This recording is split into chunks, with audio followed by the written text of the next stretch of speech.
సర్వకృపానిధియగు ప్రభునకు స్తుతులు స్తోత్రాలు వందనాలు చెల్లిస్తున్నాను. ఈరోజు ఇండిపెండెన్స్ డే కదా, స్వతంత్ర దినోత్సవ శుభాకాంక్షలు మీ అందరికీ. దాంతోపాటు ఈ వీడియో నేను ఎందుకు చేస్తున్నాను, అసలు ఈ జెన్నికాస్ బైబిల్ ఆడియో బుక్ ఛానల్ ఎందుకు నేను చేస్తున్నాను అనే విషయం చెప్పాలని అనిపించింది నాకు. ఈ ఛానల్ని ఆదరిస్తున్న మీరందరికీ మనస్ఫూర్తిగా వందనాలు చెల్లిస్తున్నాను.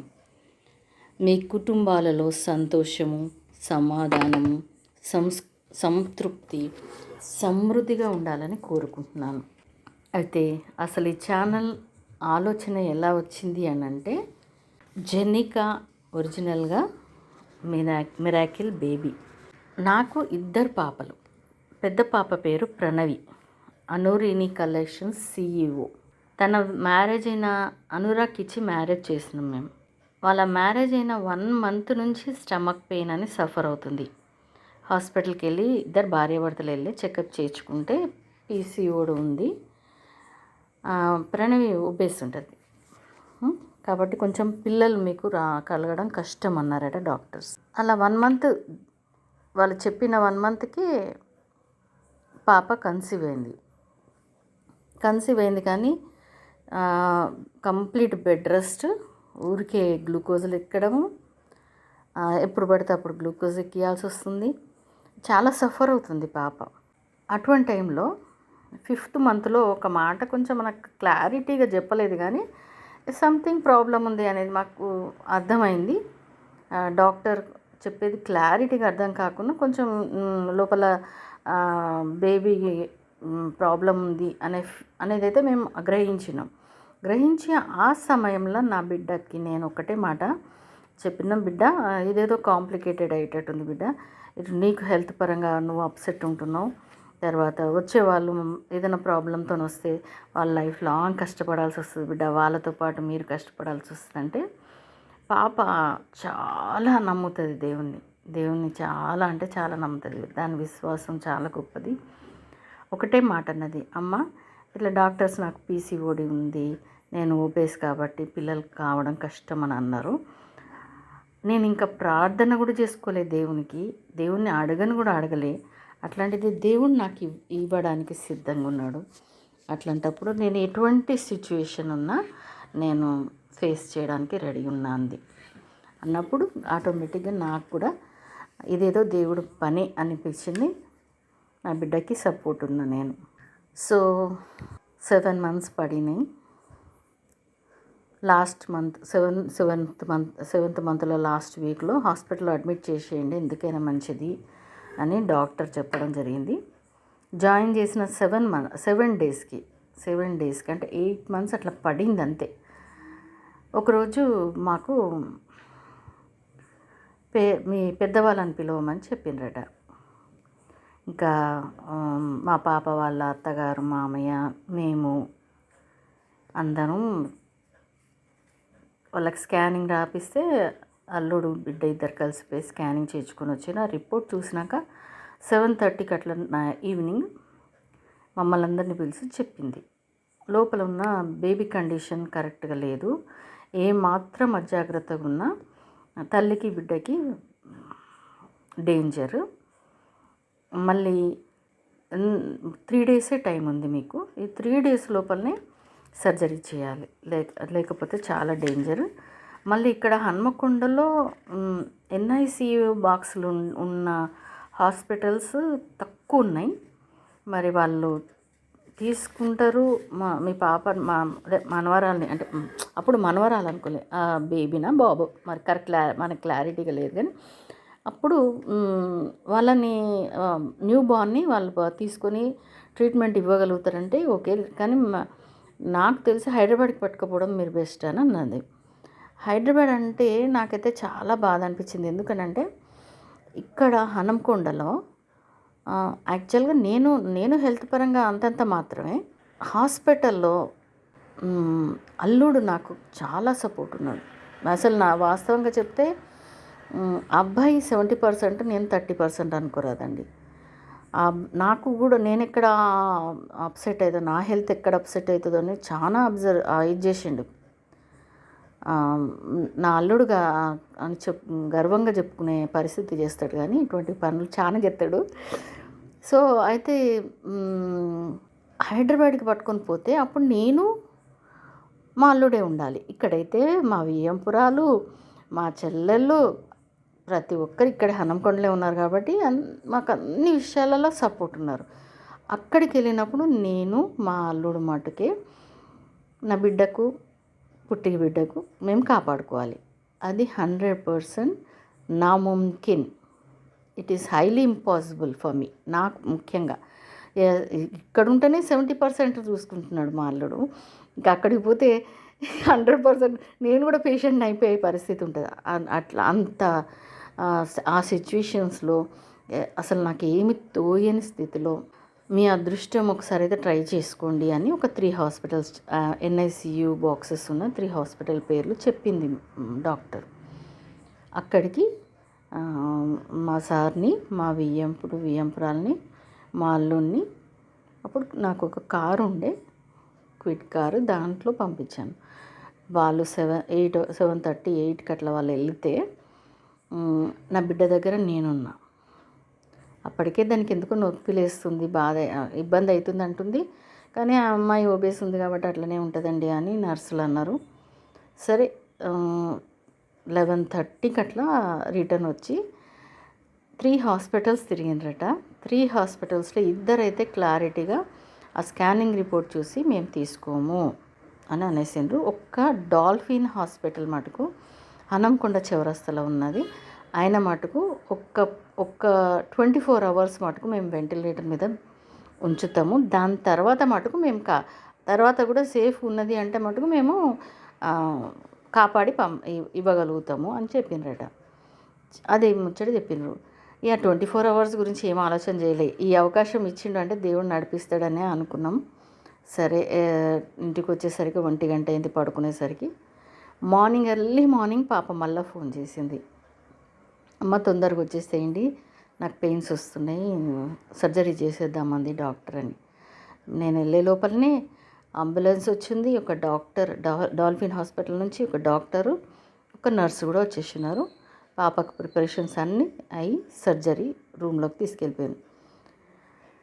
మాతో పాటు మా వియ్యంపురాలు, తర్వాత మా అల్లుడు ఫ్రెండు, నేను, మా సారు బయట ఉన్నాం. ఇంకా చుట్టాలు చాలామంది వచ్చింది, నాకు కరెక్ట్గా పేర్లు గుర్తుకు రావట్లేదు. సరే అందరం అయితే వెయిట్ చేస్తున్నాము. వేదకుమార్ పాస్టర్ గారు కూడా వచ్చిండ్రు. ఆయన ప్రేయర్ చేసిండు, ప్రేయర్ చేస్తూనే ఉన్నాడు. ఆపరేషన్ థియేటర్ బయట అటు పోతుండు ఇటు పోతుండు, ఓకే ప్రేయర్లోనే ఉంటున్నాడు. సరే ఏది ఏమైనా మేమైతే ఒకలాంటి గుబులులో ఉన్నాం. ఎందుకంటే సర్జరీ సక్సెస్ కావాలి, పాప కండిషన్ అసలు వర్స్ట్ ఉన్నది. ఇన్ని నెలలకు ఎంత కష్టపడ్డదో నాకు తెలుసు. తర్వాత వచ్చే వాళ్ళ కండిషన్ ఎట్లా ఉంటుంది అనేది ఇంకా మాకు క్లారిటీ లేదు కదా. మాకు ఒక భయం అయితే కలిగించారు కదా, కాంప్లికేటెడ్గా ఉన్నారని. సో వెయిట్ చేస్తున్నాం. ఇంత లోపల నుంచి ఏడుపు వినపడ్డది. కేవలం మా అల్లుడికి మటుకే, మాకెవ్వరికి వినపడలే. గట్టి కట్టున్నాడు, ఏడుపు వినబడుతుందని అబ్బాయి డోర్ దగ్గరికి వెళ్ళిపోతుంటే నాకు ఏం ఆలోచన రాలేదు. నేను ఉరికిన సెకండ్స్లో డోర్ ఓపెన్ అయ్యి డాక్టర్ బయటకు వచ్చి, ఎవరన్నా ఒక్కరే వచ్చి చూడండి, ఎంత తొందరగా అయితే అంత తొందరగా తీసుకెళ్ళాలి అని. ఇక నేను మా అల్లుడు అనురాగ్ ఇద్దరం కలిసి ఇట్స్ ఫీమేల్ బేబీ, రింటు పాప అని మేము పెట్టినాము. She is Jenica Jacob. అయితే చాలా 1 kgనే ఉంది వెయిట్.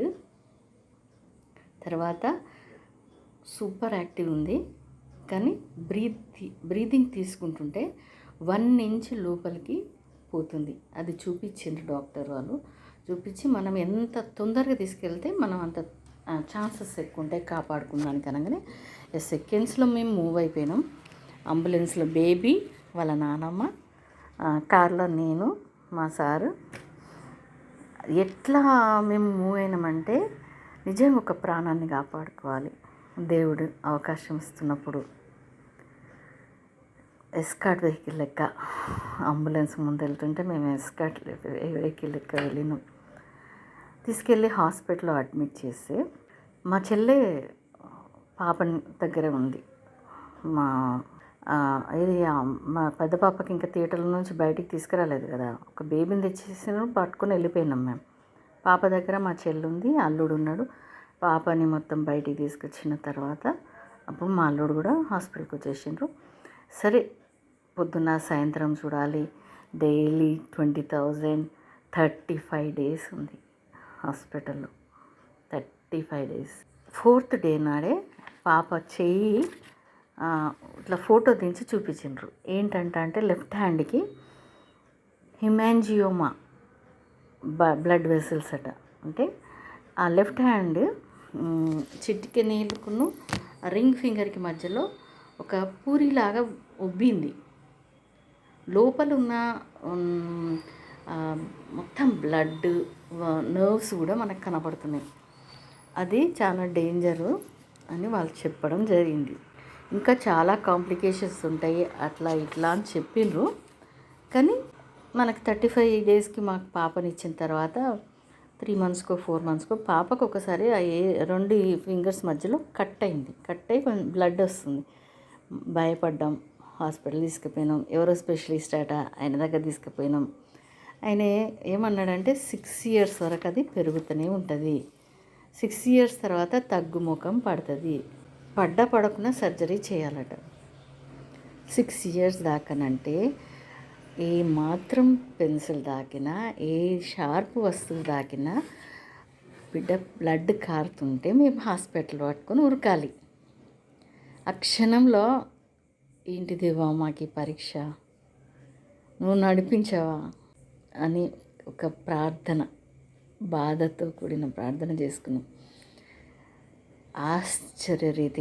ఆశ్చర్యరీతిగా సంవత్సరం తిరగకముందే వితౌట్ మెడిసిన్స్ ఆ హిమాంజియోనా బ్లడ్ వెసల్స్ అనేది పూర్తిగా డ్రై అయిపోయింది. డాక్టర్ కూడా మిరాకిల్ అన్నాడు. అప్పటి నుంచి దాన్ని మిరాకిల్ బేబీ అన్నాం. బ్రెయిన్ స్కానింగ్ చేసిండ్రు, ఇంకేదో స్కానింగ్ చేసిండ్రు, హార్ట్ చెక్ చేసిండ్రు. ఏమేమో కాంప్లికేషన్స్ ఉంటాయి అని అన్నారు. కానీ ఏ కాంప్లికేషన్స్ లేకుండా సూపర్ యాక్టివ్గా హెల్తీగా ఈరోజు అంటే August 15th, 2019లో మా మనవరాలు పుట్టింది. ఇది 6th birthday చేసుకుంటుంది. అయితే ఆ బిడ్డ విషయంలో అది తనని చూసినప్పుడల్లా నేను ఈ సాక్ష్యం చెప్పకుండా ఎప్పుడు ఉండలేను. నిజంగా దేవుడు మిరాకిల్ చేసిండు. మేమందరం నాకైతే దేవుని మీద నమ్మకం బలపడింది. నేను ఆత్మీయంగా చాలా బలపడ్డా ఆ విషయంలో. ఎన్నో నిరాశ చెందాల్సిన పరిస్థితులు, ఎన్నెన్నో సమస్యలు ఉన్నప్పుడు నిరాశ పడకుండా నాకు ఖచ్చితంగా నా మనవరాలు మిరాకిల్ బేబీ జెనికా జేకబ్ గుర్తుకొస్తుంది. అయితే ఈరోజు వరకు అది మాకు సంతోషాన్ని ఇచ్చుకుంటూ ఆరోగ్యంగా చురుకుగా ఉన్నందుకు దేవునికి మహిమపరచాలి అనే ఆలోచనతోని నేనైతే వర్కింగ్ ఉమెన్ కాబట్టి ఇంకేమి చేయలేను. కాబట్టి బైబిల్ చదువుదాము. ఎవరికైనా చదువు రాని వారికి వింటే కొంత అవగాహన వస్తుంది, అర్థమవుతుంది, దేవుణ్ణి మహిమపరుస్తారు. మన అటువంటి వాళ్ళని కూడా బిజీగా ఉండి బైబిల్ పట్టుకొని చదవడానికి అంత ఇంట్రెస్ట్ ఉండకున్నా ఇప్పుడు రికార్డింగ్ పెట్టుకొని బైబిల్ పట్టుకొని ఒక్కసారి విన్నారంటే డబల్ డోస్ వినడం చదవడం 2 అయిపోతాయి. సో ఆత్మీయంగా బలపడతారని ఆశపడుతూ ఈ ఛానల్ చేస్తున్నాం. ఇంతవరకు మీరు ఆదరిస్తున్నారు. Thank you once again. అయితే ఈ ప్రయాణం అంతట్లో మా వియ్యంపురాలు, మా వియ్యంపుడు వేదకుమార్ పాస్టర్ గారు, అలా కాకుండా అమౌంట్ విషయంలో కూడా చాలామంది మాకు సహాయం చేసిండ్రు. ఎందుకంటే మా అమ్మాయికి ప్రణవికి విదిన్ 10 డేస్లో సర్జరీ చేసిన 10 డేస్లో మళ్ళీ ఇన్ఫెక్షన్ అయితే మళ్ళీ సర్జరీ చేయాల్సి వచ్చింది. తర్వాత మా మనవరాలు 35 డేస్ అక్కడ ఉండడమే కాకుండా దాని తర్వాత కూడా చాలా జాగ్రత్తగా కాపాడుకోవాల్సి వచ్చింది. ఆ కాపాడుకునుట్లో నేను అప్రిషియేట్ చేయాల్సింది ప్రణవిని, అనురాగ్ని. అనురాగ్ కూడా చాలా చాలా సపోర్ట్ చేసిండు. ఆ పిల్ల అది మా జెన్నిక అంటే ఇద్దరికీ ప్రాణం. సాధారణంగా మగపిల్లలు తప్పించుకొని తిరుగుతారు కదా, అట్లా లేడు అనురాగ్. ఆ విషయంలో నాకు చాలా అంటే చాలా హ్యాపీ అనిపిస్తుంది నా అల్లుడు అని చెప్పుకోవడానికి. తర్వాత ఫైనాన్షియల్గా కూడా సపోర్ట్ చేసింది చాలామంది. ప్రతి ఒక్కరిని ఈ సమయంలో గుర్తు చేసుకుంటూ మిమ్మల్ని బట్టి దేవునికి మహిమపరుస్తున్నా. మీ అందరి జీవితాలు సంతోషంగా ఉండాలని, మీ కోరికలు ఏ ఉన్నా కూడా నెరవేరాలని ఆ దేవుని కోరుకుంటూ, ఇంకా ఈ ఛానల్ని చాలామందికి దేవుని మాటని మనము 10 మందికి తెలియజేస్తాం. సబ్స్క్రైబ్ చేసుకోండి. తర్వాత ఇంకా మీ ఫ్రెండ్స్కి వాళ్ళకి షేర్ చేయండి. Thank you wonderful lord, and thank you very much for all of you for supporting us.